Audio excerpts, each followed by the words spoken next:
제 방에 우리 성도님 한 분이 아주 좋은 화분을 하나 가져다 주셨어요. 오늘 아침에 새벽 기도 마치고 제가 그 화분을 보다가 깜짝 놀랐습니다. 왜냐하면 훌쩍 자랐기 때문에 그래요. 얼마나 쑥 자랐는지 잎만 아니라 그 줄기가 아주 튼튼하게 어느새 훌쩍 자랐더라고요. 그 이유가 있습니다. 그 화초가 창가에서 항상 햇빛을 바라보고 있기 때문에 그래요. 볕이 잘 들거든요. 그 창가에서 항상 햇빛을 바라보고 있습니다.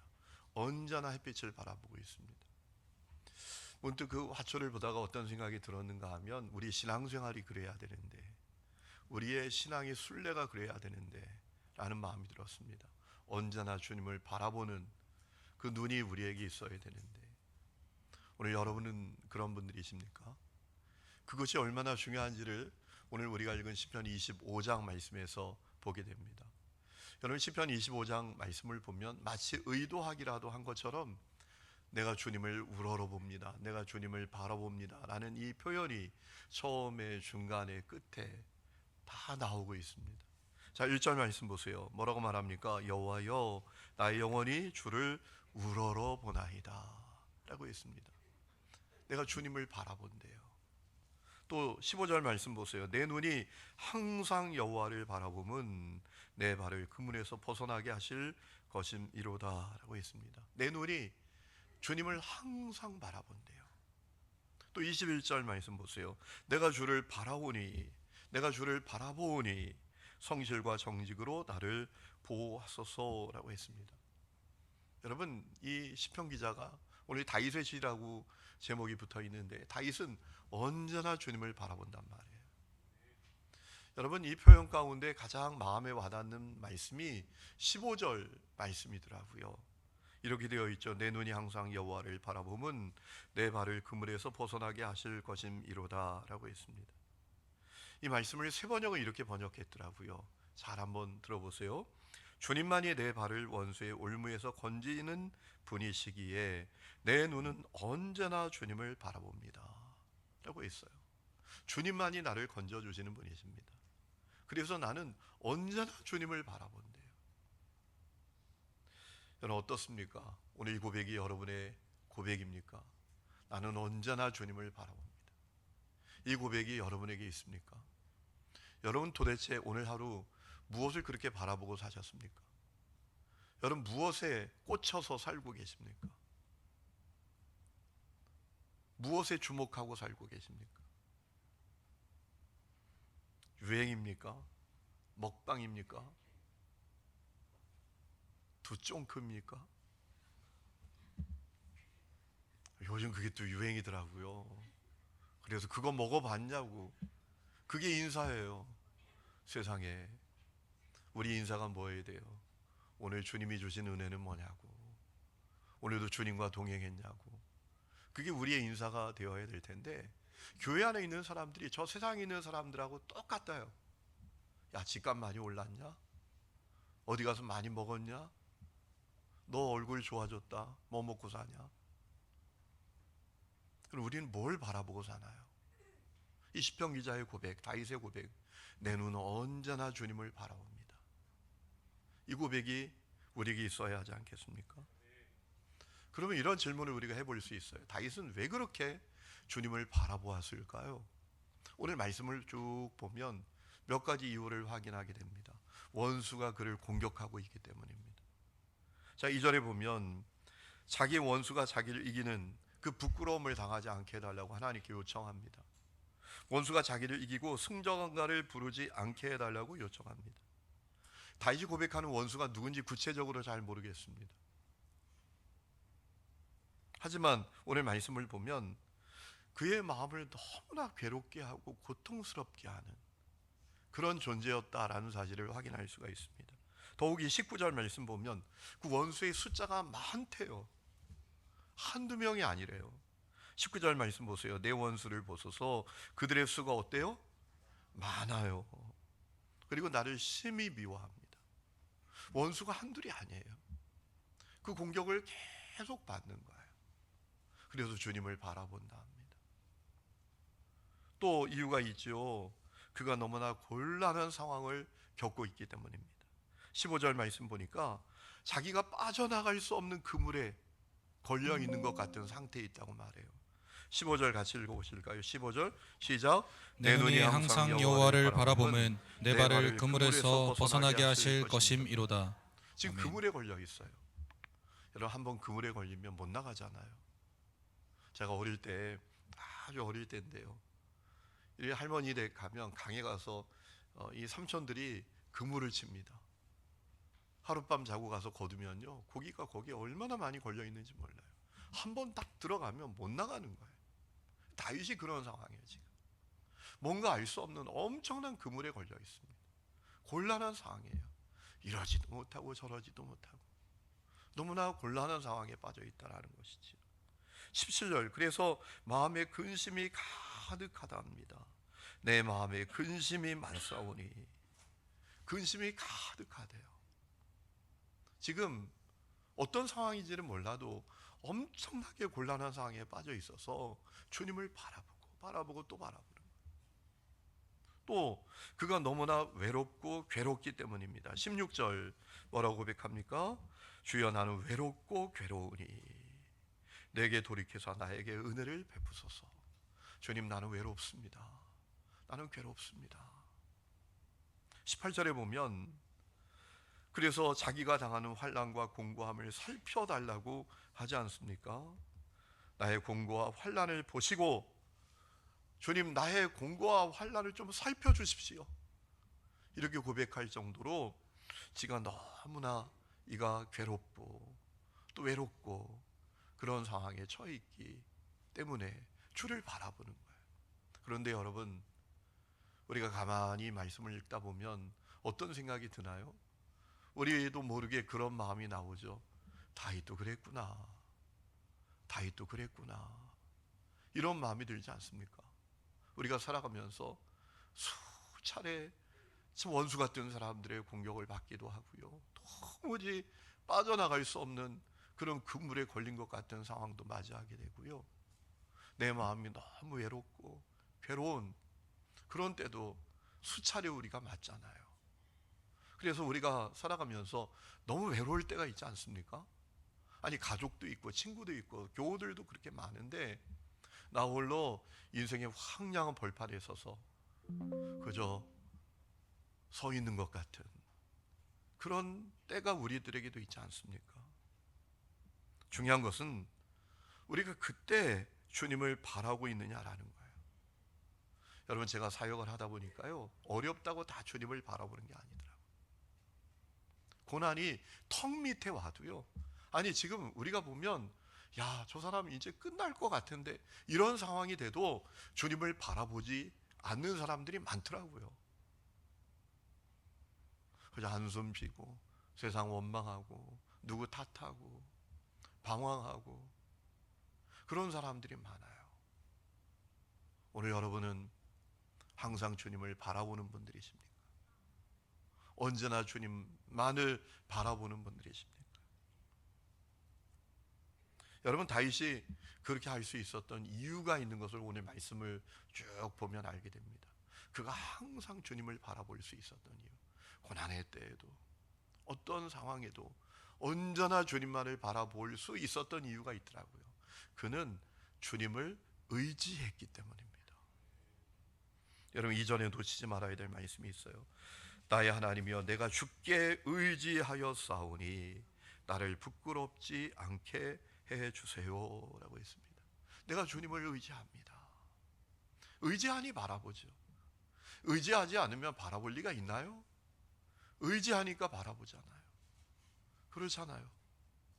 제가 오늘 말씀을 준비하는데 군에 있을 때 생각이 나는 겁니다. 제가 군에 있을 때 제 쫄병이 산악행군을 하다가 발목이 나갔어요. 그래서 이 친구를 그 산꼭대기에서 부대까지 데리고 나가야 돼요. 제가 데리고 내려가야 돼요. 그러니 막 이렇게 어깨 이렇게 메고 그 친구 군장체가 다 메고 얘를 데리고 가는데 와, 얼마나 힘이 드는지요. 가다가 쉬면 저를 이렇게 바라다 봐요. 왜냐하면 저 없으면 그 친구는 끝나니까. 계속 저를 이러고 바라봐요. 놓고 갈까봐.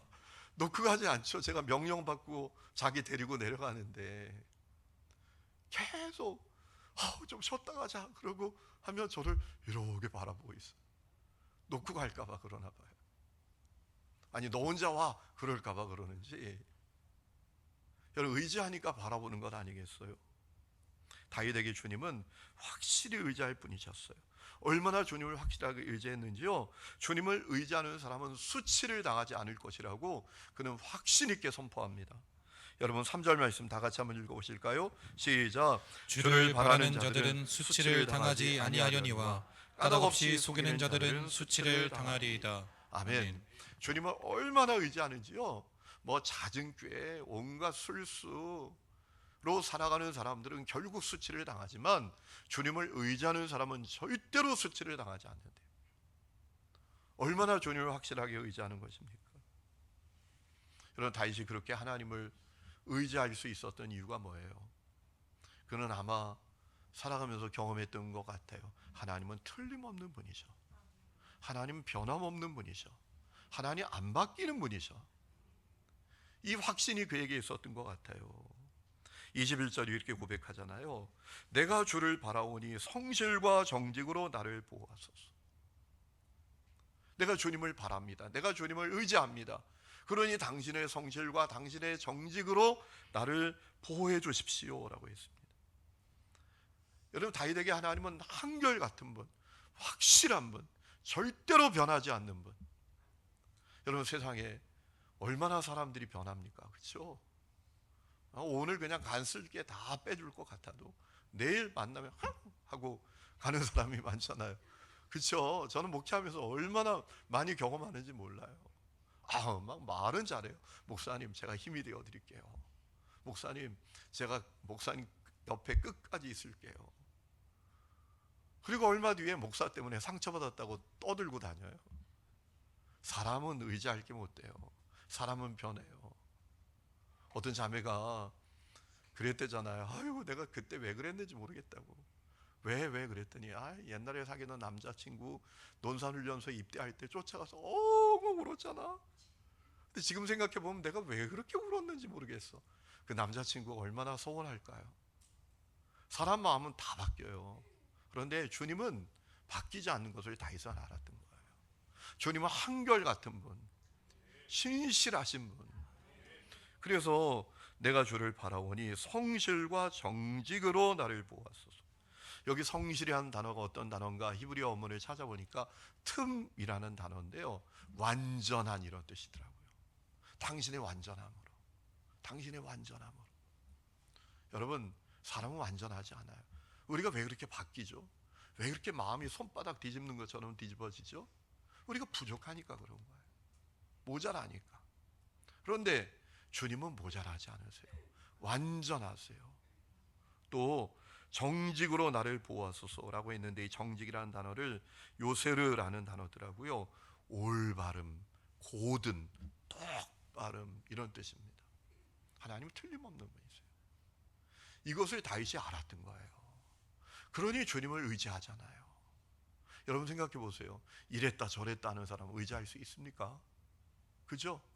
어제 내 편이었는데 오늘은 저 사람 편이야. 이 사람 의지할 수 있습니까? 근데 주님은 다윗이 경험해 보니까 확실한 분이에요. 틀림없는 분이에요. 절대로 변함이 없는 분이에요. 그러니 다윗이 주님을 철저하게 의지했던 것입니다. 그렇다면 우리는 어떤가요?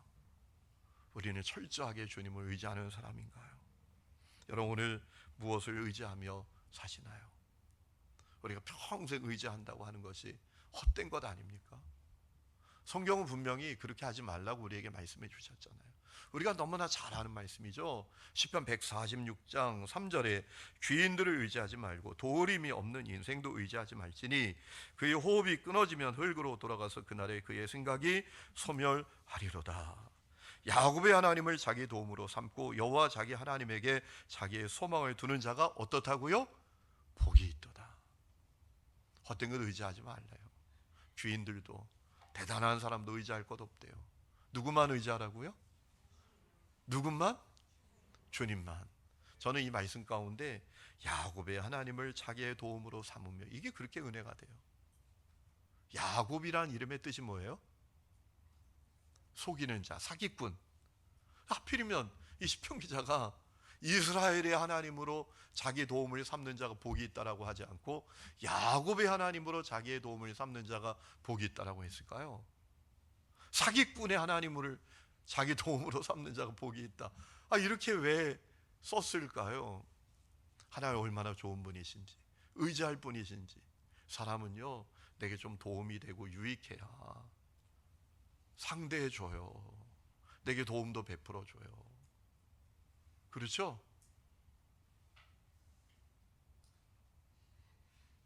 내일 아침에 대답하실 거예요. 그렇죠? 제가 보니까 그래요. 제가 요즘 어느 은퇴 2년 앞두신 목사님하고 자주 만나는데 그분이 저한테 그런 얘기 하시더라고요. 이 목사, 많은 만남과 많은 관계를 가질 필요가 없어. 내가 이제 목회 정리할 때가 되니까 있잖아, 나 이용하려고 했던 놈들이 그렇게 많아. 그러더라고요. 뭔가 도움이 필요하고. 그럴 때는 목사님 감독님 막 그러면서, 그러다가 이제 줄 게 없는 거죠. 2년 남으니까 줄 게 없는 거예요. 뭐 감독 임기도 다 끝나고. 그러니까 그냥 그렇대요.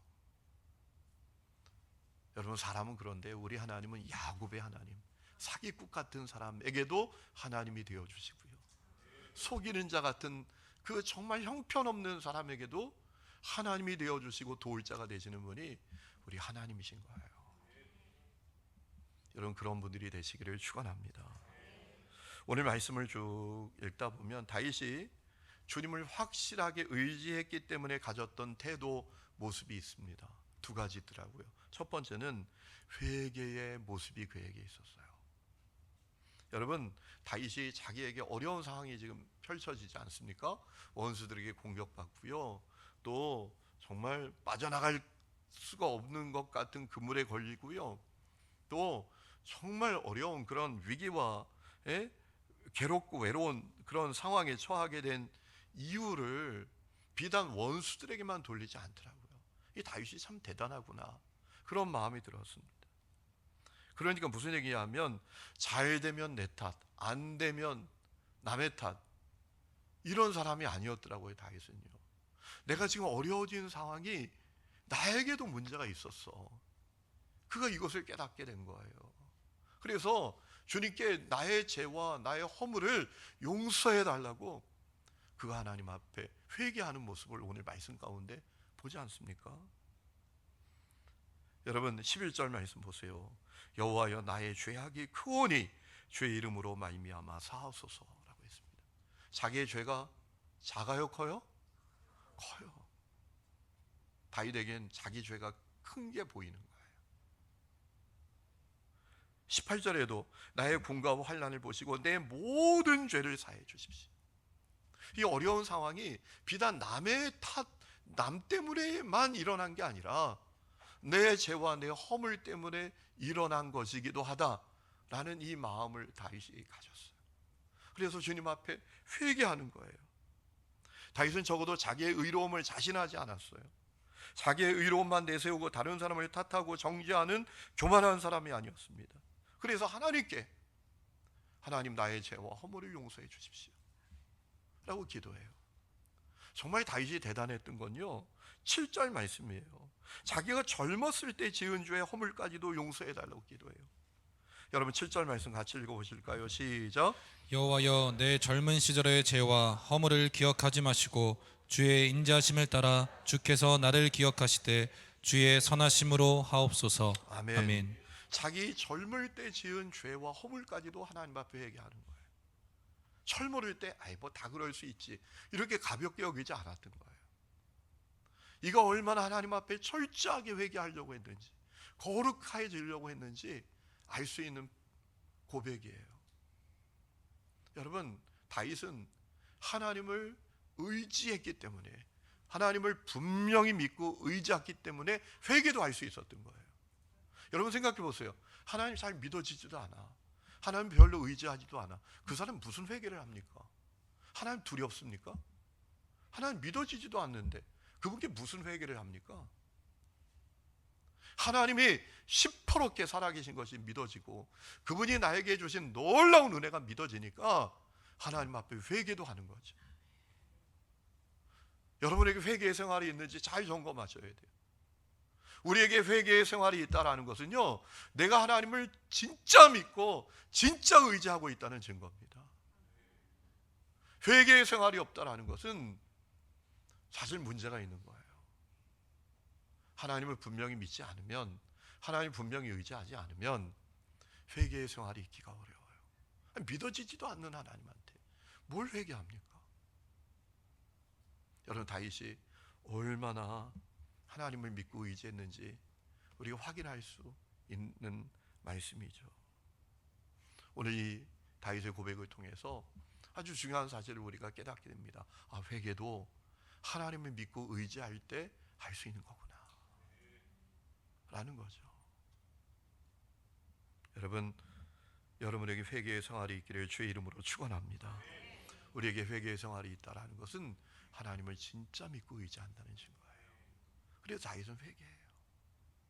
가만히 보니까 이 고난이 저 원수 때만 생긴 게 아니에요.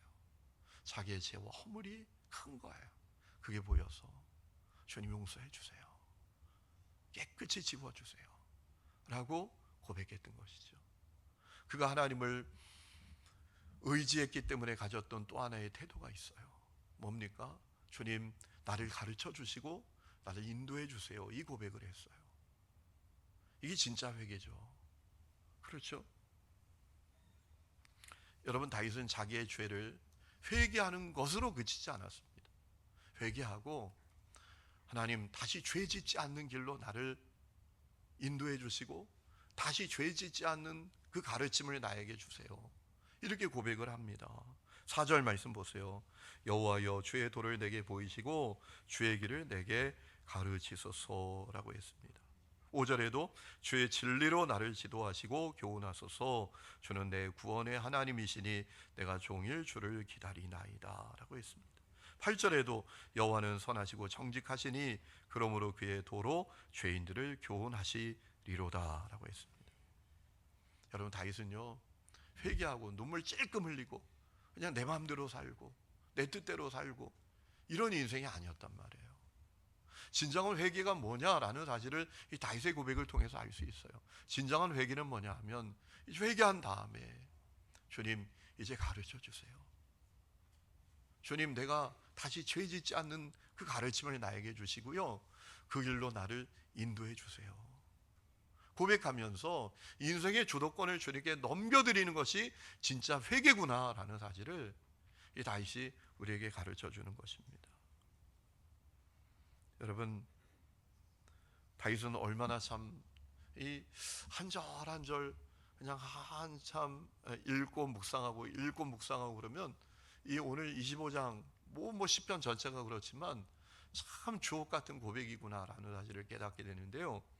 여러분, 14절 말씀 보니까 다윗은 우리에게 하나님께서 가르침을 주시는데 그저 일방적으로 가르쳐 주시는 분이 아니라 친밀하게 동행하시고 또 당신의 약속이 성취되는 것을 보여주시는 분이라고 고백을 해요. 14절 말씀 같이 읽어보실까요? 14절 시작. 여호와의 친밀하심이 그를 경외하는 자들에게 있으며 그의 언약을 그들에게 보이시리로다. 아멘. 하나님을 경외하는 자에게, 회개하고 주님을 경외하는 자에게 주님이 가르쳐 주시고 인도해 주시는데요, 일방적으로 가르쳐 주시는 게 아니라 여호와의 친밀하심이 그를 경외하는 자들에게 있다. 새 번역으로 보면요, 더 아주 번역이 좋아요. 주님께서는 주님을 경외하는 사람과 의논하시며 그들에게서 주님의 언약이 진실함을 확인해 주신다라고 했어요. 여러분, 참 번역이 멋지지 않아요? 주님께서 우리에게 가르침을 주시는데요, 일방적으로 가르쳐 주시는 분이 아니라 주님을 경외하는 사람과 의논하시면서 그들에게 주님의 언약의 진실함을 확인해 주신다라는 거예요. 이렇게 하는 게 좋겠지? 이렇게 하는 게 낫지 않아? 이렇게 친밀하게 동행하면서 가르쳐 주신다라는 거예요. 여러분, 진정한 회개는 주님의 가르침을 받게 되는 것입니다. 그리고 그분의 인도하심을 받게 되는 거예요. 그게 진짜 회개죠. 눈물 찔끔 흘리고 그냥 내 방식대로, 내가 살고 싶은 대로. 여러분, 그게 회개가 아니잖아요. 진정한 회개는 주님이 깨끗하게 씻어주신 것을 믿고 이제 주님의 가르침을 매일매일 받는 거예요. 그래서 우리가 지성소하는 거잖아요. 지성소를 통해서, 말씀을 통해서 주님의 가르치심을 받는 거잖아요. 주님과 친밀히 동행하는 거잖아요. 의논하는 거잖아요. 그렇지 않습니까? 이 지성소에 있는 그 질문들을 우리가 답해 보면서 주님과 친밀하게 동행하는 거 아니에요. 오늘 감사했던 게 뭡니까? 오늘 주님께 죄송했던 게 뭡니까? 오늘 새롭게 결단했던 게 뭡니까? 이 주님과 교제하는, 친밀하게 동행하는 그런 고백 아니겠어요? 그게 진짜 회개죠. 다윗이 그 회개를 했다라는 사실을 우리가 볼 수 있는 거예요. 여러분, 결론을 맺습니다. 다윗은 언제나 주님만을 바라봤어요. 왜요? 주님을 진짜 의지했어요. 왜 의지했나요? 주님 같은 분 없어요. 살아보니까 그분만큼 확실하고 틀림없고 변함없고 나를 사랑하시는 분은, 한결같은 분은 없는 거예요. 그래서 언제나 주님만을 바라보고 의지하고 살았어요. 회개의 생활이 있었어요. 믿어지니까. 다 보셨잖아요. 그죠? 다 보셨잖아요. 그러니 회개하게 되는 거잖아요. 그죠? 그리고 살아계시잖아요. 그러니까 주님의 가르침을 자꾸 받으려고 하는 거죠. 저는 어떻게 생각하세요? 저는 제가 어떻게 될 것 같으세요? 이 삶이 다윗에게 있었다라는 거예요. 언제나 주님만 바라보니까 그 모든 일이 되어진 거예요. 우리 모두에게도 그와 같은 역사가 있기를 주의 이름으로 축원합니다.